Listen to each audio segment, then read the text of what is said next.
आमदार आपल्या दारी, आता ओपन जिमही आपल्या दारी. रायगड गल्लीत आरोग्यदायी उपक्रमाला प्रारंभ. ठाणे शहरातील पाचपाकाडी चंदनवाडी परिसरातील रायगड गल्ली येथील शिवांजली सहकारी गृहनिर्माण संस्थेच्या आवारात आमदार संजय केळकर यांच्या आमदार निधीतून उभारण्यात आलेल्या ओपन जिमचा लोकार्पण सोहळा नुकताच उत्साहात पार पडला. नागरिकांच्या आरोग्याचा विचार करून परिसरातच व्यायामाची सुविधा उपलब्ध व्हावी या उद्देशानं हा उपक्रम राबवण्यात आला आहे.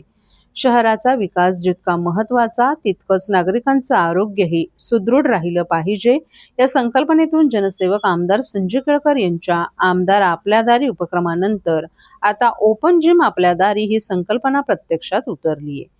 यावेळी भाजपचे ज्येष्ठ नगरसेवक नारायण पवार, नगरसेविका काजल गुनिजन, माधुरी मेटांगे, प्रदेश शेडगे, किशोर गुनिजन तसंच शिवांजली सहकारी गृहनिर्माण संस्थेचे पदाधिकारी आणि परिसरातील अनेक रहिवासी मोठ्या संख्येने उपस्थित होते.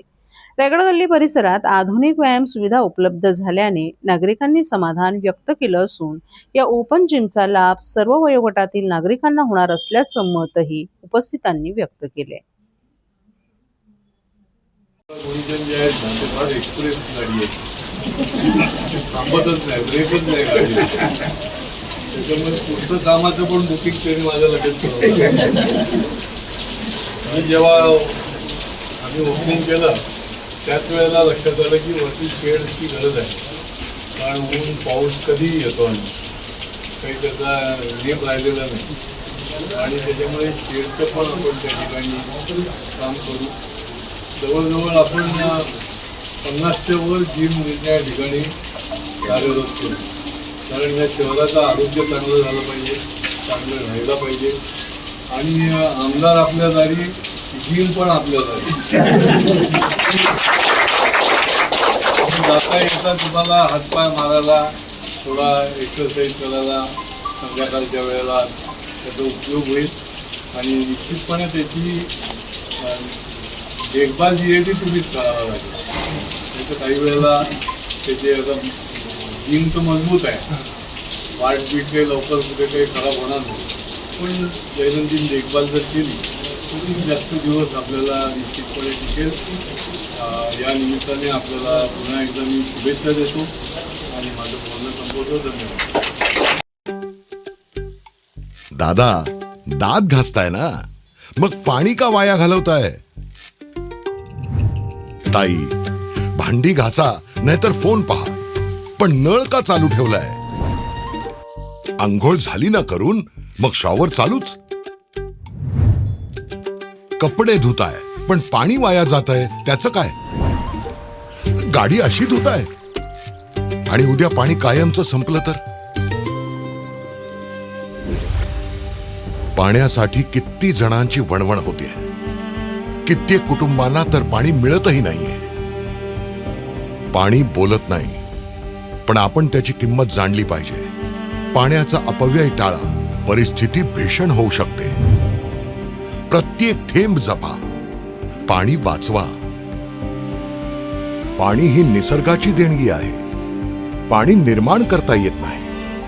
पाण्याची बचत हीच पाण्याची निर्मिती. ठाणे महानगरपालिकेतर्फे जनहितार्थ जारी.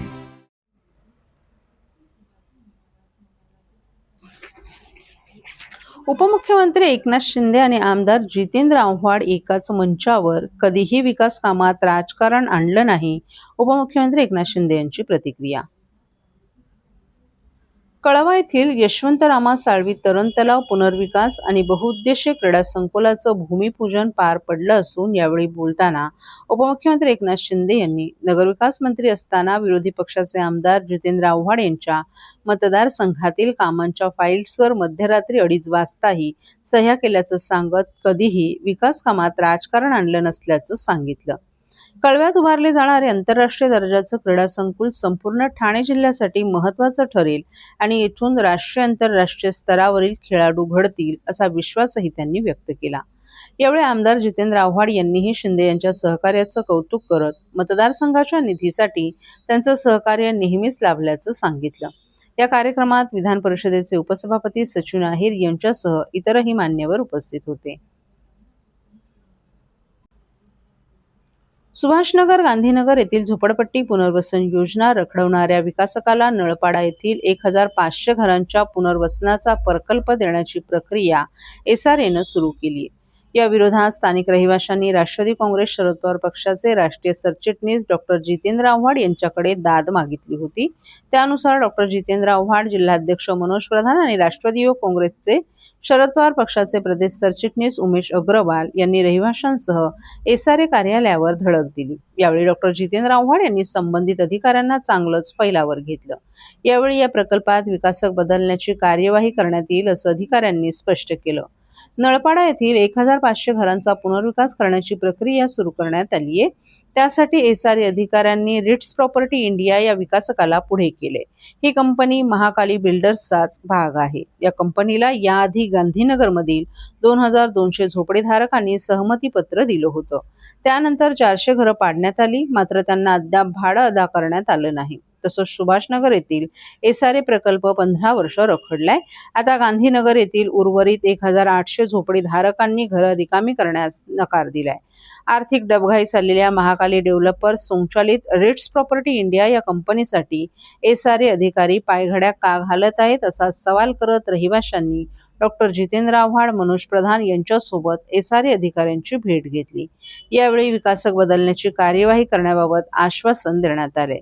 नळपाड्याचे 1500 घरं ज्यांची आहेत आणि एका विकासकाला SRA योजना राबवण्यास सहमती येत असल्याचं स्थानिक रहिवाशांचं म्हणणं असल्याचं प्रधान यांनी सांगितलं. या विरोधात डॉक्टर जितेंद्र आव्हाड या ठिकाणी आले होते. लोकांचं म्हणणं आहे की ज्यांनी सुभाषनगर डेव्हलप करू शकला नाही, जो गांधीनगर डेव्हलप करू शकला नाही, तेथील लोक रस्त्यावर आहेत, तेथील लोकांना भाडं मिळत नाही. मग असं असताना आणखी नळपाड्याच्या 1500 लोकांना कुठे न्याय देऊ शकतील आणि तरीही SRA मध्ये अधिकारी का हट्ट करत आहेत, याबाबत डॉक्टर जितेंद्र आव्हाड यांनी अधिकाऱ्यांना फैलावर घेतल्यानंतर अधिकाऱ्यांनी आम्ही त्या विकासकाला सहमती देणार नाही आणि एक पत्र उमेश अग्रवाल यांना उद्या देण्यात येणार आहे. तसंच विकासक बदलण्याची कार्यवाही सुरू होईल असंही त्यांनी सांगितलं.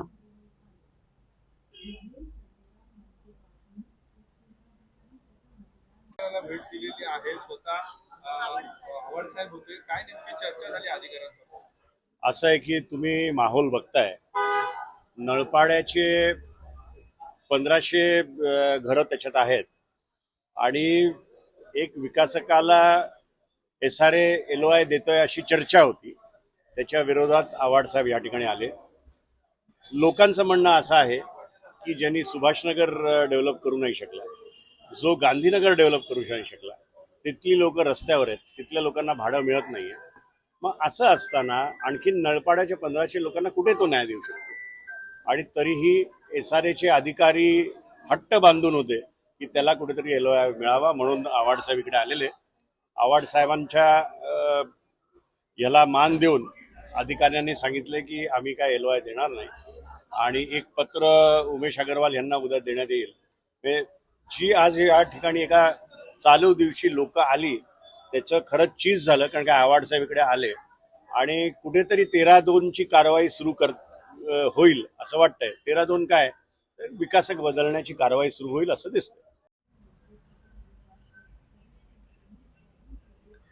इंदिरानगर येथील संपानी पंप हाऊसचं उपमुख्यमंत्री एकनाथ शिंदे यांच्या हस्ते लोकार्पण. ठाणे महानगरपालिकेच्या लोकमान्य सावरकर नगर प्रभाग समिती अंतर्गत प्रभाग क्रमांक 15 मधील इंदिरानगर येथील नागरिकांना पाण्याचा पुरेसा आणि नियमित पुरवठा करण्यासाठी इंदिरानगर आणि रूपादेवी पाढा येथे उभारण्यात आलेल्या नवीन संप पंप हाऊसचं लोकार्पण काल राज्याचे उपमुख्यमंत्री एकनाथ शिंदे यांच्या हस्ते करण्यात आलं. यावेळी विधान परिषदेचे उपसभापती सचिन अहिर, खासदार नरेश मस्के, आमदार रवींद्र फाटक, महापौर शर्मिला पिंपळकर, सभागृह नेते हनुमंत जगदाळे, शिवसेनेचे गटनेते पवन कदम, स्थानिक नगरसेविका यज्ञा भोईर यांच्यासह अनेक मान्यवरही उपस्थित होते. या संप आणि पंप हाऊससाठी माजी नगरसेवक एकनाथ भोईर, नगरसेविका एकता भोईर, नगरसेविका यज्ञा भोईर यांनी सातत्यपूर्ण पाठपुरावा केला होता आणि त्यांच्याच पाठपुराव्यामुळे आजचा हा प्रकल्प उभा राहिला. या प्रकल्पामुळे इंदिरानगर परिसरातील पाणी पुरवठा अधिक सक्षम, नियमित आणि सुरळीत होण्यास मदत होणार असून नागरिकांच्या दीर्घकालीन पाणी समस्या सुटण्यासाठी हा महत्त्वाचा टप्पा ठरणार आहे. इंदिरानगर येथील संप येथून 31 MLD आणि रुपादेवी पाडा येथील संप येथून 21 MLD अशा एकूण 52 MLD अतिरिक्त पाणी पुरवठा योजनांचं लोकार्पण करण्यात आलं असल्याचं उपमुख्यमंत्री एकनाथ शिंदे यांनी नमूद केलं. या भागातील नागरिकांना दररोज पाणी मिळावं ही अनेक वर्षांची मागणी होती. या योजनेमुळे महिलांची, विद्यार्थ्यांची आणि नागरिकांची पाण्यासाठी होणारी दैनंदिन धावपळ मोठ्या प्रमाणात कमी होणार आहे. या प्रकल्पासाठी आवश्यक जागा उपलब्ध व्हावी यासाठी 2018 मध्ये MIDC कडे पाठपुरावा करण्यात आला. त्यानंतर संबंधित जागा महापालिकेच्या ताब्यात आल्यानं ही योजना प्रत्यक्षात साकारता आली आहे. या प्रकल्पाचा लाभ इंदिरानगर, रुपादेवीपाडा, साठेनगर, हनुमाननगर, वाल्मिकीपाडा, श्रीनगर, किसननगर, भटवाडी, शांतीनगर, वारलीपाडा, रामनगर, कितीतलाव, जुनागाव, कैलासनगर तसंच परिसरातील हजारो नागरिकांना होणार आहे. नागरिकांना नियमित आणि मुबलक पाणी पुरवठा करण्यासाठी पुढेही कटिबद्ध राहणार असल्याचं उपमुख्यमंत्री एकनाथ शिंदे यांनी नमूद केलं. वाहतूक ऑपरेटरसाठी व्यावसायिक वाहने खरेदी करण्यासाठी सोपी आणि विश्वासार्ह कर्ज सुविधा. कर्ज मर्यादा 1 कोटी रुपयांपर्यंत, 5 वर्षांची परतफेडीची मुदत, आकर्षक व्याजदर. TJSB fleet term loan. TJSB सहकारी बैंक लिमिटेड, भरोसे का बैंक, भविष्य का bank. Asset backed credit loan. व्यवसाय आणि आर्थिक गरजांसाठी मालमत्तेवर आधारित कर्ज. कर्ज मर्यादा 5 कोटींपर्यंत, 120 महिन्यांचा परतफेडीचा कालावधी. विश्वासार्ह वित्तीय भागीदार तुमच्या प्रगतीसाठी. TJSB asset backed credit loan. TJSB सहकारी बैंक लिमिटेड, भरोसे का बैंक, भविष्य का बैंक. तुमच्या व्यवसायासाठी खेळते भांडवल, क्षमता विस्तार, आधुनिकीकरण आणि यंत्रसामग्री खरेदीसाठी विश्वसनीय ओव्हरड्राफ्ट सुविधा. कर्ज मर्यादा 7 कोटींपर्यंत, जलद मंजुरी, 120 महिन्यांचा परतफेडीचा कालावधी. TJSB ODS drop against property. TJSB सहकारी बैंक लिमिटेड, भरोसे का बैंक, भविष्य का बैंक. ठाणे शहरातील सर्वाधिक वर्दळीच्या आणि वाहतूक कोंडीसाठी ओळखल्या जाणाऱ्या 3 हात नाका चौकाच्या वाहतूक कोंडी मुक्तीसाठी महत्वाकांक्षी 3 हात नाका सुधारणा प्रकल्पाचं भूमिपूजन रविवारी उपमुख्यमंत्री एकनाथ शिंदे यांच्या हस्ते करण्यात आलं. यामुळे अनेक वर्षांपासून प्रतीक्षेत असलेल्या या प्रकल्पाच्या प्रत्यक्ष कामाला सुरुवात होणार आहे. हा प्रकल्प शहरातील सर्वात मोठ्या आणि अत्याधुनिक वाहतूक सुधारणा प्रकल्पांपैकी एक असल्याचा दावाही करण्यात आला. ठाणे महानगरपालिका क्षेत्रातील विविध विकास कामांचं उद्घाटन, लोकार्पण आणि भूमिपूजन उपमुख्यमंत्री एकनाथ शिंदे यांच्या हस्ते उत्साहात पार पडलं. यामध्ये इंदिरानगर, रुपादेवीपाडा, जलपुरवठा प्रकल्प, विविध रस्ते आणि पायाभूत सुविधा तसंच यशवंतरामा साळवी आंतरराष्ट्रीय तरण तलाव आणि क्रीडा संकुलाच्या भूमिपूजनाचाही समावेश होता. मुख्यमंत्री असताना मंजूर केलेला हा सुमारे 200 कोटींचा महत्वाकांक्षी प्रकल्प आता प्रत्यक्षात साकार होतोय. अत्यंत गुंतागुंतीच्या अभियांत्रिकी तंत्रज्ञानाच्या साहाय्याने उभारल्या जाणाऱ्या या प्रकल्पामुळे 3 हात नाक्यावरील वाहतुकीला मोठा दिलासा मिळणार असून सध्या अस्तित्वात असलेल्या 7 प्रमुख वाहतूक प्रवाहांपैकी 4 प्रवाह सिग्नलमुक्त आणि सुरळीत होणार आहेत. त्यामुळे लाखो वाहन चालकांचा वेळ, इंधन आणि श्रम वाचणार आहेत. या चौकावरील वाहतूक कोंडी कायमस्वरूपी कमी करण्यासाठी अनेक वर्षांपासून उपाययोजनांची अपेक्षा होती. मात्र अशक्यप्राय वाटणाऱ्या प्रकल्पाला मंजुरी मिळाली असून आता त्याची प्रत्यक्ष अंमलबजावणी सुरू झाली. पुढील 1.5 वर्षात हा प्रकल्प पूर्ण करण्याचं उद्दिष्ट ठेवण्यात आलं असल्याचं एकनाथ शिंदे यांनी सांगितलं.